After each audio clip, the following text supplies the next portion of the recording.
Hello दोस्तों, ज्ञानोपथ में आपका स्वागत है। मैं रवि प्रकाश पांडे फिर आज आपके साथ एक महत्वपूर्ण हस्ती के बारे में बात करने जा रहा हूँ। एक ऐसी हस्ती जिनका नाम लेते ही अंग्रेज़ों का छूट आ जाते थे गश्ती, है ना। तो मैं आज बात करने जा रहा हूँ युवा दिल के चहेते भगत सिंह के बारे में। तो सबसे पहले हम लोग उनका जान लेते हैं। उनका जन्म 27 सितंबर 1907 ईस्वी को हुआ था। लायलपुर पंजाब में कहा जाता है ना। और उनका एक महत्वपूर्ण नारा था जो कि हम लोग सबसे पहले बोल देते हैं, जिसका नाम था इनकलाब जिंदाबाद, है ना। तो उनकी उपलब्धियों के बारे में जितना कहा जाए वो तो बहुत ही कम है, लेकिन कुछ उपलब्धियों के हम लोग यहाँ पे परीक्षा प्रयोगी, है ना, उसको यहाँ पे हम लोग नोट्स करेंगे, है ना। जैसे कि भारत के क्रांतिकारी आंदोलन को एक नई दिशा दिया, है ना। और पंजाब के क्रांति के संदेश को फैलाने में नौजवान भारत सभा का गठन किया था, है ना। भारत में गणतंत्र की स्थापना के लिए चंद्रशेखर आज़ाद के साथ मिलकर के हिंदुस्तान समाजवादी पार्टी प्रजातंत्र संघ का गठन किया। लाला लाजपत राय की मौत के बदला लेने के लिए पुलिस अधिकारी सॉन्डर्स की हत्या की। बटुकेश्वर दत्त के साथ मिलकर केंद्रीय विधानसभा में बम फेंका। इस तरह से उनका बहुत सारा उपलब्धियां हैं, लेकिन उन सभी उपलब्धियों में भी महत्वपूर्ण काम उन्होंने किया है ना। तो चलिए उनके बारे में और आगे इस कड़ी को जानते हैं। शहीद भगत सिंह भारतीय स्वतंत्रता संग्राम के प्रमुख क्रांतिकारी थे। भारतीय स्वतंत्रता संग्राम के प्रमुख क्रांतिकारी थे में से एक थे, है ना। मात्र 24 वर्ष की उम्र में, सोच सकते हैं 24 वर्ष की उम्र में देश के लिए सर्वोच्च बलिदान देने वाले, अपना 24 वर्ष की उम्र में देश के लिए सर्वोच्च बलिदान देने वाले यह वीर सदा के लिए अमर हो गया। कहा जाता है कि उम्र लिहाजा नहीं रखता है, कर्म क्या किए हैं आपने वो आपको मायने रखता है ना। तो सोचिए 24 वर्ष की उम्र में इन्होंने अपने देश के बलिदान दे करके सदा के लिए अमर हो गए, है ना। इनके लिए क्रांति का अर्थ था अन्याय को से पैदा हुए हालात को बदलना, है ना। इनके लिए क्रांतिकारी क्या था कि अन्याय से जो भी हो रहा है हालात, उसको एकदम बदल करके रख देना। भगत सिंह यूरोपियन क्रांतिकारी आंदोलन के बारे में पढ़ा था। यूरोपियों के जो क्रांतिकारी आंदोलन था उसके बारे में इन्होंने पढ़ा था और समाजवाद की ओर अत्यधिक आकर्षित हुए थे। उनके अनुसार ब्रिटिश शासन को उखाड़ फेंकने के लिए भारतीय समाज का पुनर्निर्माण के लिए राजनीतिक सत्ता हासिल करना भी जरूरी था, है ना। किस तरह से करने के लिए कुछ न कुछ राजनीतिक सत्ता ही हासिल करना चाहिए। हालांकि अंग्रेज सरकार ने उन्हें आतंकवादी घोषित किया था, पर सरदार भगत सिंह ने व्यक्तिगत तौर पर आतंकवाद का आलोचक थे। भगत सिंह ने भारत में क्रांतिकारी आंदोलन को एक नई दिशा दी थी। उनके तत्कालिक लक्ष्य जो था वो ब्रिटिश साम्राज्य का विनाश करना था। अपनी दूरदर्शिता के दृढ़ इरादे से विशेषता के कारण भगत सिंह जो हैं वो राष्ट्रीय आंदोलन और दूसरे नेताओं से हटकर थे। ऐसे समय में जब गांधी जी और भारतीय राष्ट्रीय कांग्रेस में देश के आज़ादी के लिए नई विकल्प कर रहा था, तो उसमें से एक नई विकल्प और एक नई राह लेकर के आज़ादी के लिए, है ना, एकमात्र विकल्प इन्होंने भगत सिंह एक नया सोच समझ के साथ में उभार करके ले आए थे। तो इस कड़ी के बाद हम लोग प्रारंभिक जीवन के बारे में थोड़ा सा प्रकाश डालते हैं। प्रारंभिक जीवन कहीं पे कहा जाता है कि उनका जो जन्म है वो नवां शहर में हुआ था, और लेकिन उनका जो पैतृक गांव है वो पंजाब के खटकर गांव में था। एक सिख परिवार के यहाँ हुआ था। वो आर्य समाजी सिख परिवार थे, है ना। और 27 सितंबर 1907 को इनका जन्म हुआ था। और उनकी याद में इस जिला का नाम, जो वहाँ पे जो जिला है उस जिला का भी नाम शहीद भगत सिंह जिला रखा गया। और इनका शायद नहीं बल्कि 5 भाई एवं 3 बहनें थी। भाई थे 5, रणवीर सिंह, कुलतार सिंह, जगत सिंह, उसके बाद फिर कुलबीर सिंह और राजिंदर सिंह थे।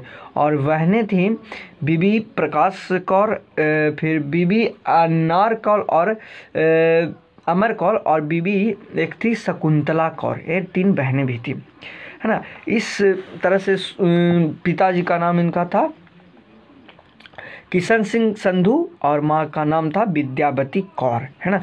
तो इस तरह से आगे हम लोग इनके बारे में और जानते हैं। तो 1907 ईस्वी में इनका जन्म हुआ, शहीद भगत सिंह रखा गया है। सरदार किशन सिंह और विद्यावती की ये तीसरी संतान थे, कैसे थे, तीसरी संतान थे। भगत सिंह परिवार के स्वतंत्रता में सक्रिय रूप से जुड़ा हुआ थे। उनका जो परिवार था वो स्वतंत्रता में सक्रिय रूप से जुड़ा हुआ था। पहले से ही लोग स्वतंत्रता के लिए बहुत सारे काम करे थे। उनके चचा जी थे, पिताजी थे, वो उन्होंने बहुत तरह के मतलब कि क्रांतिकारी आंदोलन वगैरह में भाग ले रखा था, ठीक है।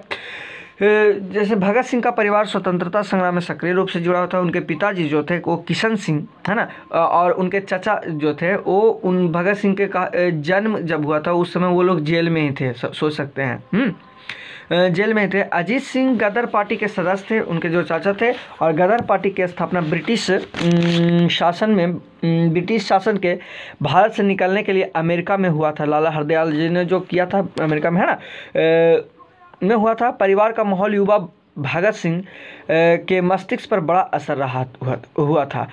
बचपन में ही उनके नसों में देशभक्ति की भावना कूट कर भरी हुई थी। 1916 ईस्वी में लाहौर के डीएवी विद्यालय में पढ़ते हुए युवा भगत सिंह जाने पहचाने राजनेता जैसे लाला लाजपत राय, रास बिहारी बोस के संपर्क में आए। उस समय पंजाब राजनीतिक रूप से काफ़ी उत्तेजित हुआ था। जब जालियांवाला बाग हत्याकांड हुआ तब भगत सिंह मात्र 12 वर्ष की उम्र के थे और वह जालियांवाला बाग में गए थे, है ना, अगले दिन, और वहाँ पे मिट्टी को इकट्ठा कर करके एक जगह रख करके और उससे प्रण लिया था कि जब तक हम भारत को आज़ाद नहीं करवाएंगे, है ना, जब तक हम भारत को आज़ाद नहीं कराएंगे, अंग्रेज़ों को निकाल फेंकने के लिए संतृष्ट मन में एकदम निश्चय किए थे, सदृढ़ निश्चय किए थे। बोले थे कि अकेले हमसे नहीं होगा, लेकिन हम लोगों में ऐसा जान भर देंगे कि लाखों लाख क्रांतिकारी पैदा हो जाएगा, है ना। सब माँ चाहेगी कि हमारा भी बेटा भगत सिंह हो। 1921 ईस्वी में महात्मा गांधी ब्रिटिश शासन के खिलाफ असहयोग आंदोलन का आह्वान किया, है ना, असहयोग आंदोलन का उन्होंने आह्वान किया था। तब अपनी पढ़ाई छोड़ करके वह सक्रिय हो गए थे, उसी में आंदोलन में सक्रिय हो गए। 1922 में महात्मा गांधी ने गोरखपुर के चौरा चौरी हत्याकांड जो हुआ हिंसा, है ना, उससे निराश होकर के जब असहयोग आंदोलन को बंद कर दिया तो भगत सिंह बहुत निराश हुए कि अब उतना सारा काम छोड़ करके आ गए, फिर ये गांधी जी बंद कर दिए, तो निराश हो गए, ठीक है। निराश होने के बाद फिर भी उन्होंने विश्वास को कमज़ोर नहीं किया और उसके बाद एक अलग सशस्त्र क्रांति बल बना करके स्वतंत्रता दिलाने के लिए मात्र उपयोगी रास्ता चुना। अपनी पढ़ाई जारी रखने के लिए भगत सिंह लाहौर में लाला लाजपत राय द्वारा स्थापित एक विद्यालय है, वहाँ पे प्रवेश लिया और वहाँ पे विशेष करके विद्यालय में क्रांतिकारी शिक्षा ही दिया जाता था। गतिविधियों पर रखा जाता था। भगवती चरण वर्मा, सुखदेव जैसे क्रांतिकारियों के संपर्क में आए।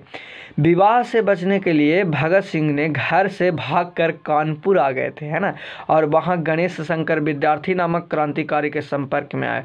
क्रांति का प्रथम पाठ सीखा जब सीख ही रहे थे कानपुर में, तो उसी समय उनकी दादी की तबीयत खराब होने का खबर आता है, तो वह वापस चले जाते हैं और वापस अपने गांव जाकर के वहीं से क्रांतिकारी की गतिविधि को जारी रखते हैं और लाहौर गए और नौजवान भारत सभा में एक क्रांतिकारी संगठन बनाया। उन्होंने पंजाब में क्रांति का संदेश फैलाना शुरू किया। वर्ष 1928 ईस्वी में क्रांतिकारियों की बैठक हुई थी, है ना, उस बैठक में हिस्सा लिया। चंद्रशेखर आज़ाद के संपर्क में उसी समय आए और दोनों ने मिलकर हिंदुस्तान समाजवादी प्रजातंत्र संघ का गठन किया। इनका मुख्य उद्देश्य सशस्त्र क्रांति के माध्यम से भारत के गणतंत्र की स्थापना करना था। फरवरी 1928 में साइमन कमीशन जब आया था, तो साइमन कमीशन में जैसा कि हम लोग जानते हैं कि एक भी सदस्य जो था वो भारतीय नहीं थे, सभी अंग्रेजों थे। तो उसमें लाला लाजपत राय द्वारा लाहौर में विरोध करने के कारण उनको लाठी से पीट कर बाद में उनकी मृत्यु हो गई थी। तो लाठी से पीटने के कारण, तो उसी का बदला लेने के लिए, है ना, उसी का बदला लेने के लिए उन्होंने स्कॉट जो स्कॉट था, स्कॉट को जिम्मेदार ठहरा था, उन्होंने स्कॉट द्वारा मारे गए थे, तो उनको मारने का संकल्प ले लिया, लेकिन गलती से सहायक उनका था, स्कॉट का सहायक था सॉन्डर्स की हत्या हो गई।